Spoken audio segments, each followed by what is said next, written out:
सारी उम्र वकालत कर रहे हैं, पैसे कमा रहे हैं, एक आध मुकदमा तो ऐसा होना चाहिए किसी इंसान की हम मदद कर सकें।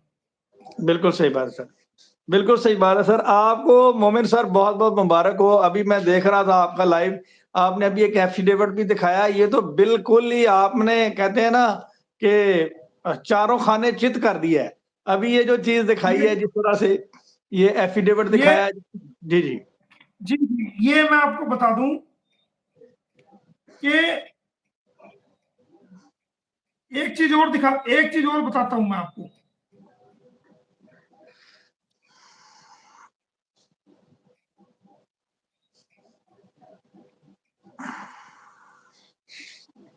ये देखिए, एक चीज और देखिए, जब इसकी बेल का टाइम आया तो अदालत में इसने ऑन ओथ एक अंडरटेकिंग दी, ऑन ओथ एक अंडरटेकिंग दी उसने। उस अंडरटेकिंग 7/7/2023 को, जो मैंने इसका, आप देखिए इसका थंब इंप्रेशन है, ऊपर डेट भी और नजर ये इसके सिग्नेचर है, देखो आप ध्यान से, बिल्कुल क्लियर है, बिल्कुल क्लियर है। ये देखो दिख रहा है, गुलाम और तारीख भी लिखी हुई है, बिल्कुल तारीख भी नजर आ रही है।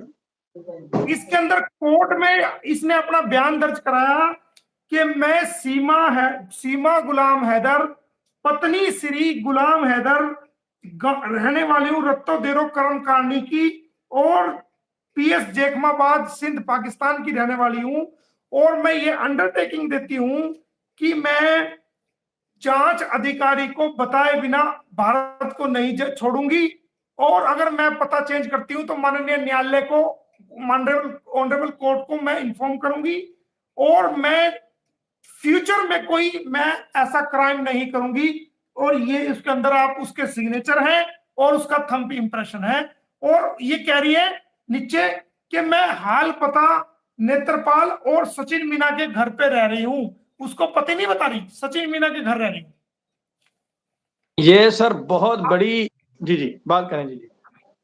और अब आप देखिए एक दूसरा डॉक्यूमेंट, जिस दिन इनको फर्स्ट टाइम पकड़ के पुलिस ने 3 तारीख को पकड़ा था, 4 तारीख को पुलिस ने 3/7/2023 को बल्लभगढ़ से अरेस्ट किया था, और 4/7/2023 को एफआईआर दर्ज करके उसी दिन इनको कोर्ट में पेश किया।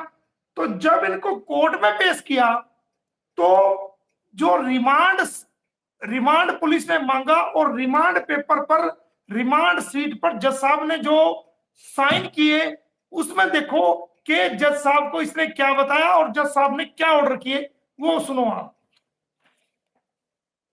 इसमें लिखा हुआ है, इन द कोर्ट ऑफ इलाका magistrate Gautam Buddh Nagar, FIR number 159 under section 14 and 120 B foreigner 120 B IPC बरखिलाफ वर्सेस सचिन मीना पुत्र नेत्रपाल उर्फ Nittar, both resident of Rabupura, and Seema Ghulam Haider पत्नी हिंदी में लिखा हुआ पत्नी गुलाम हैदर।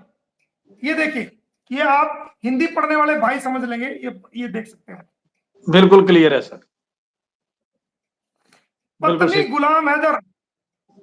गुलाम हैदर निवासी रेजिडेंट ऑफ रत्तो देरो कर्म कानी थाना जैकमाबाद सिंध प्रांत पाकिस्तान।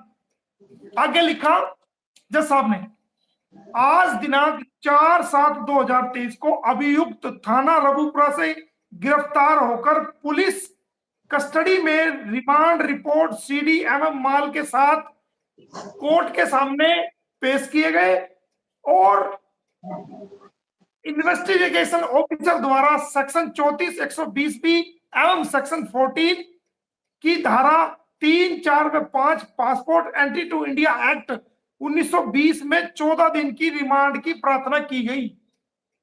यानी कि मजीद 2 और सेक्शंस में जिन डॉक्यूमेंट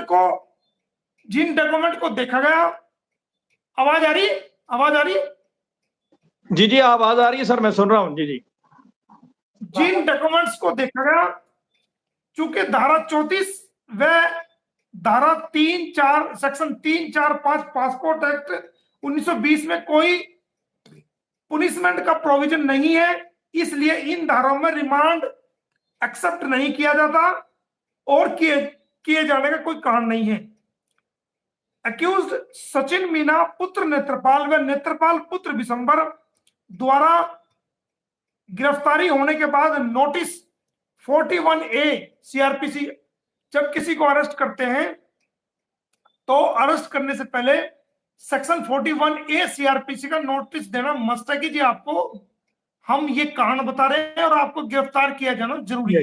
बिल्कुल सही। तो वो कहते हैं लेने से इनकार किया और सीमा हैदर पत्नी गुलाम हैदर कथित तौर पर एक विदेशी नागरिक है जिसका भारत में कोई पता मौजूद नहीं है। ऐसे में यदि अभियुक्त, ऐसे में अगर अक्यूज सीमा का रिमांड एक्सेप्ट ना किया गया तो वो इन्वेस्टिगेशन के दौरान जो है वो गैर हाजिर हो सकती है और उस हालात में हमें दिक्कत हो सकती है। इन्वेस्टिगेशन के वर्जन को लिखा सीमा हैदर के विरुद्ध, दोषीगण के विरुद्ध 120B व सीमा हैदर के विरुद्ध 124 के तहत रिमांड हेतु आधार जो फैक्ट है वो एप्रोप्रिएट है, इसलिए इनका वारंट 167 सीआरपीसी के तहत बनाया जाए और 4/7/2023 से 18/7 तक स्वीकार एक्सेप्ट किया जाता है। वह जेल अधीक्षक को डायरेक्शन दी जाती है कि उस तारीख को ये कोर्ट में पेश करें। जबरदस्त सर। मतलब कोर्ट का जो सबसे पहला ऑर्डर है, जिस दिन इनको कोर्ट में पेश किया गया 4/7/2023 को, उसके अंदर भी कोर्ट ने इसने अपने आप को गुलाम हैदर की वाइफ बताया, कोर्ट ने इसको गुलाम हैदर की वाइफ लिखा। बिल्कुल सही बात। अब आप आइए कि सचिन ने कोर्ट में क्या अंडरटेकिंग दी, अब इस बात पे आइए आप। जबरदस्त सर।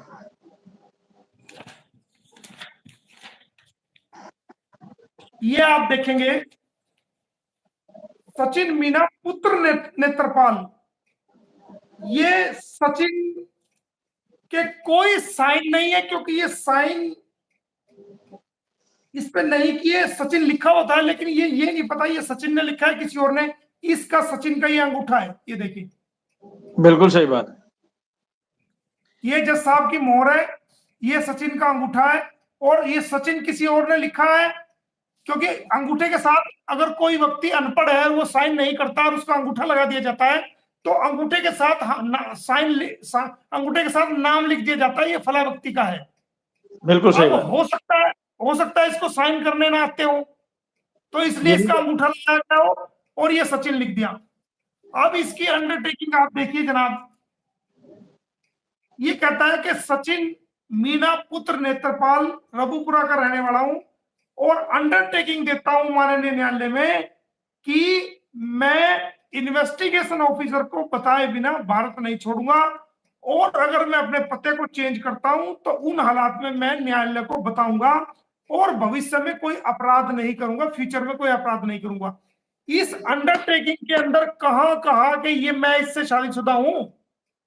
कहीं भी नहीं कहा सर, ना उसने कहा ना इन्होंने कहा। कहा कि ये मेरी पत्नी है। अगर ये तुम्हारी पत्नी थी तो आपने अंडरटेकिंग में क्यों नहीं कहा कि ये मेरी पत्नी है और मेरे पते पे रहेगी, ये मेरी इससे शादी हो चुकी है? बिल्कुल सही बात है, बिल्कुल सही बात। इसके अंदर ये कोर्ट में अंडरटेकिंग हुई है सर। ये झूठ तो उसी दिन ही पकड़ा गया था जब आपने लीगल नोटिस भेजा और इन्होंने फर्जी शादी का ड्रामा किया। वो उसी दिन ही पकड़े गए थे कि अगर इनकी शादी पहले हुई होती तो वो ये दोबारा शादी का ड्रामा ना करते, लेकिन आपके नोटिस की वजह से ये पजल हो गया तो वो आपका जाल वो भी काम कर गया। लेकिन आज तो आपने वो तमाम आप चीजें कह लें कि दूध का दूध और पानी अलग कर दिया है और इस तरीके से। अच्छा सर, ये जो इन्होंने अंडरटेकिंग दे के बाद